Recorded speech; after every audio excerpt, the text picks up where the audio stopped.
Hai semuanya, perkenalkan nama saya Rakel Margareta Stohang dengan NIM 08051382025098. Nah, jadi di sini saya dari kelas B. Di sini saya ingin membuat video untuk laporan materi praktikum hidrodinamika yang kelima, yaitu adalah materi gelombang. Nah, jadi sebelum masuk ke penjelasan materi gelombang terlebih dahulu, di sini saya akan menjelaskan tentang apa yang dimaksud dengan gelombang. Nah, seperti yang kita tahu, gelombang itu adalah pergerakan naik dan turunnya air dengan arah tegak lurus permukaan air laut yang dia itu dapat membentuk kurva atau grafik sinusoidalnya. Nah, jadi sebelum kita masuk kepada pengaruh angin, kita menjelaskan terlebih dahulu tentang apa itu angin. Angin itu adalah massa udara yang bergerak dari daerah bertekanan maksimum ke daerah bertekanan minimum. Nah, jadi seperti yang kita tahu, pengaruh angin itu di mana pergerakan angin, yaitu ketika pergerakan angin tersebut terjadi, maka dia itu menyebabkan proses pergerakan pada air laut. Nah, jadi di mana energi dari tiupan angin itu dipindahkan ke permukaan air laut, dia itu sehingga dapat membentuk suatu gelombang. Nah, jadi juga bentuk gelombang yang dihasilkan itu cenderung tidak menentu dan bergantung pada beberapa sifat gelombangnya. Nah, jadi tinggi di mana gelombang dibentuk itu, dia itu adalah rata-rata yang dihasilkan oleh angin, yang merupakan fungsi dari kecepatan angin, waktu di mana angin bertiup, dan jarak di mana angin bertiup tanpa adanya rintangan. Nah, jadi umumnya semakin kencang angin bertiup, maka semakin besar juga gelombang yang terbentuk, dan pergerakan gelombang tersebut mempunyai kecepatan yang tinggi sesuai dengan panjang gelombangnya itu yang besar.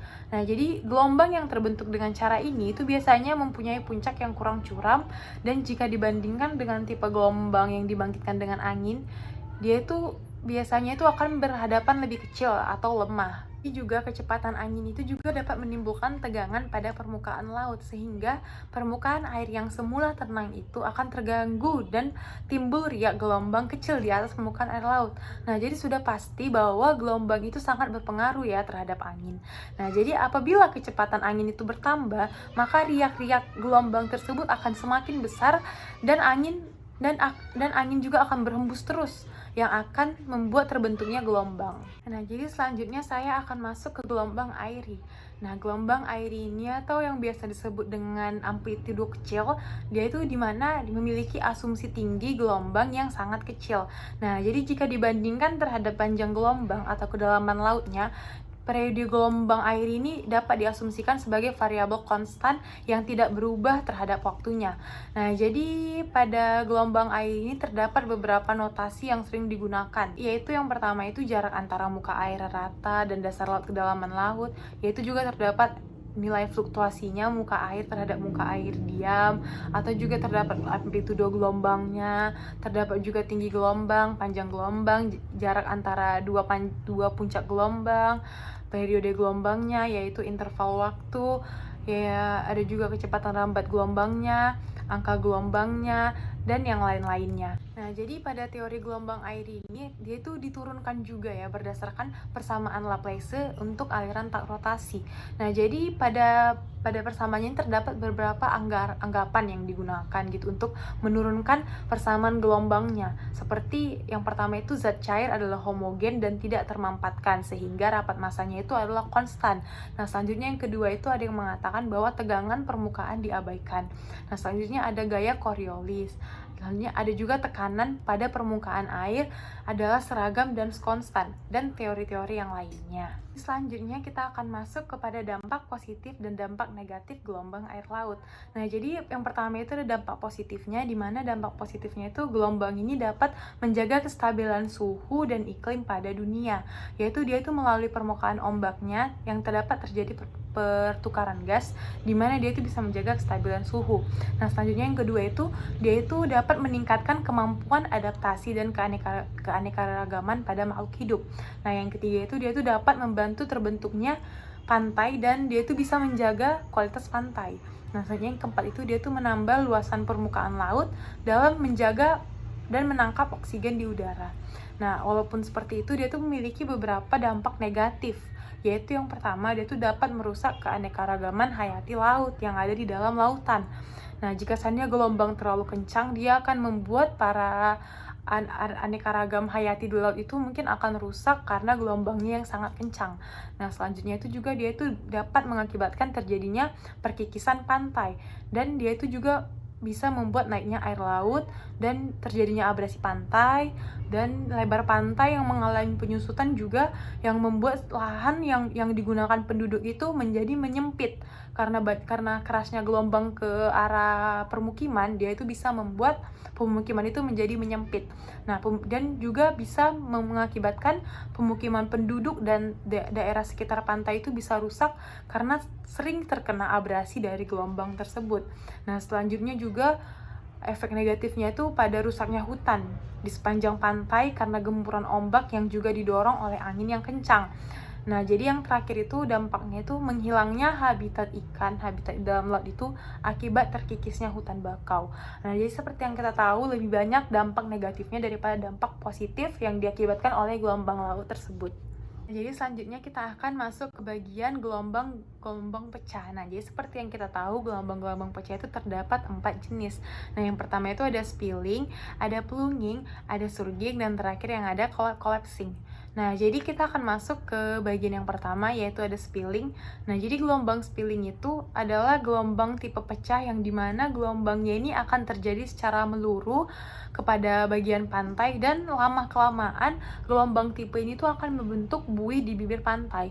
Nah, jadi biasanya gelombangnya itu diciri-cirikan ya dengan kemiringan pantai, yang dimana pecahan gelombang ini tuh akan terjadi bila seandainya gelombangnya itu menjalar ke pantai dengan dasar pantai yang landai. Nah, jadi jika seandainya dasar pantai itu landai, otomatis akan terjadi gelombang spilling yang akan menghasilkan buih-buih di pantai. Nah, selanjutnya itu yang kedua itu ada gelombang plunging, di mana gelombang ini tuh terjadi apabila kemiringan gelombangnya itu bertumbuh atau bertambah. Nah, gelombangnya itu juga akan pecah, dan pada puncak gelombangnya juga akan memutar dengan massa air yang akan terjadinya gelombang yang terjun pada daerah depan. Nah, jadi energi gelombang pecah ini tuh dihancurkan dalam turbulensinya. Nah, jadi gelombang pecah tipe plunging ini dia itu memecah dengan cara bergulung-gulung dan akhirnya akan membentuk buih yang dicirikan pada jenis pantainya. Nah, jadi selanjutnya itu ada surging, di mana surging ini dia itu terjadi bila seandainya lereng pantai di ujungnya itu sangat curam. Nah, otomatis pada puncak gelombangnya itu akan naik dan dia itu akan menghunjam ke depan, dan kemudian pada dasar gelombangnya itu gelombangnya ini akan naik ke atas permukaan pantai yang mengakibatkan gelombangnya itu jatuh dan menghasilkan beberapa buih-buih juga pada ujungnya. Selanjutnya itu ada collapsing, di mana gelombang tipe collapsing ini yaitu adalah gelombang yang tidak berubah atau tidak pecah. Nah, tetapi jika semakin mendekati ke pantai, dia itu akan membentuk gelombang yang pipi, yang semakin mengecil dan akhirnya akan menghasilkan aliran turbulen di bibir pantainya. Nah, jadi selanjutnya kita akan masuk ke bagian gelombang laut akibat gempa bumi dan kapal laut. Nah, jadi yang pertama kita akan membahas tentang akibat gempa bumi. Nah, seperti yang kita tahu bahwa tsunami itu merupakan contoh dari gelombang akibat gempa bumi. Seperti yang dikatakan oleh Utomo pada tahun 2019, tsunami itu merupakan pergerakan air yang diakibatkan dari permukaan bumi. Nah, di mana perubahan dari permukaan air laut ini dapat dikarenakan gempa yang berasal dari bawah laut, letusan gunung berapi bawah laut, longsor bawah laut, ataupun hantaman meteor di laut yang mengakibatkan gelombang tsunami itu terjadi akibat gempa buminya. Nah, jadi tenaga yang terkandung di dalam gelombang tsunami ini mencapai ketinggian yang sangat tinggi dengan kecepatan gelombang tsunami-nya itu hingga 1000 km per jam. Dan dia itu biasanya sama seperti kecepatan pesawat terbang.